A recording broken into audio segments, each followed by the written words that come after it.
క్రీస్తునందున ప్రియులకు ప్రేమతో వందనాలు తెలియజేస్తున్నాను.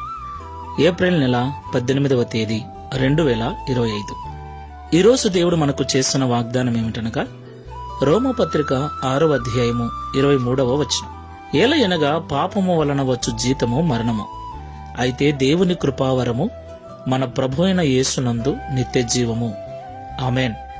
నా ప్రియమైన సహోదరి సహోదరులారా, ఈ లోకములో జీవిస్తున్న మనమందరం కూడా పాపులమే. తల్లి గర్భములో రూపింపబడిన దినమును మొదలుకొని నేటి వరకు మనము అనేక పాపములు చేసి ఉన్నాం. ఎవరు ఒప్పుకున్నా ఒప్పుకోకపోయినా ఆదాము చేసిన పాపమును బట్టి మనమందరము కూడా పాపములోనే పుడుతున్నాం, పాపములోనే పెరుగుతూ ఉన్నాం. అయితే పాపములో పుట్టి పాపములో పెరుగుతున్న మనము అదే పాపములో ఉండి చనిపోతే పాపము చేసి చనిపోయిన వారి ఆత్మలు నిత్య నరకాగ్ని గుండానికి వెళతాయని బైబిల్ సెలవిస్తుంది. అలాగ దేవుని పోలికలో దేవుని స్వరూపమందు చేయబడిన మనము పాపములో చనిపోక మునిపే ఆ పాపము నుండి విడిపించబడి ఆ పాపము నుండి విడుదల పొందుకొని ఆ పాపములకు క్షమాపణ పొందుకొని నిత్య జీవము చేరటమన్నది దేవుని యొక్క నిత్య సంకల్పమై ఉంది. దేవునికి మహిమ కలుగును గాక. ప్రియ సహోదరి సహోదరులారా, ఈరోజు గుడ్ ఫ్రైడే. గుడ్ ఫ్రైడే అంటే శుభ శుక్రవారం, మంచి శుక్రవారం. ఎందుకు ఈ దినం మంచి శుక్రవారం అయింది?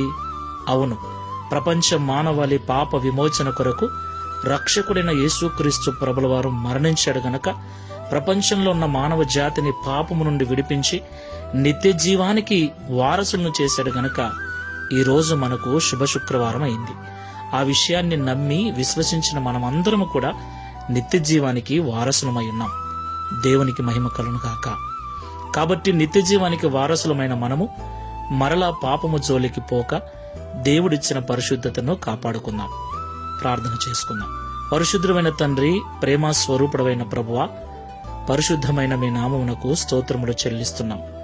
నిజము తండ్రి, మానవ జాతి అంతా పాపము చేత నింపబడింది. పాపములో పుడుతుంది, పాపములో పెరుగుతుంది.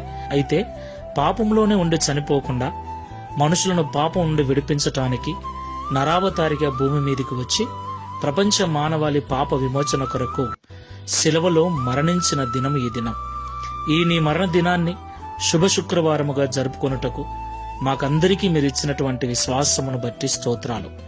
ఈ ప్రార్థనలో ఏకీభవిస్తున్న మేమందరము కూడా మీరు పాపం నుండి విడిపించారు గనక మరలా పాపం అనే దాస్యము కింద చిక్కుబడకుండా మీరిచ్చిన స్వాతంత్ర్యమును పాపపు కార్యములకు వినియోగించకుండా పరిశుద్ధతను కాపాడుకొనొచ్చు నిత్య జీవము చేరేంత వరకు నమ్మకముగా ఉండుటకు సహాయం చేయమని, ఈ శుభవార్తను ప్రపంచమంతా చాటుటకు విన్నవారందరూ విశ్వసించి మారుమనసు పొందుటకు సహాయం చేయమని యేసు క్రీస్తు వారి నామములో ప్రార్థిస్తున్నాము తండ్రి.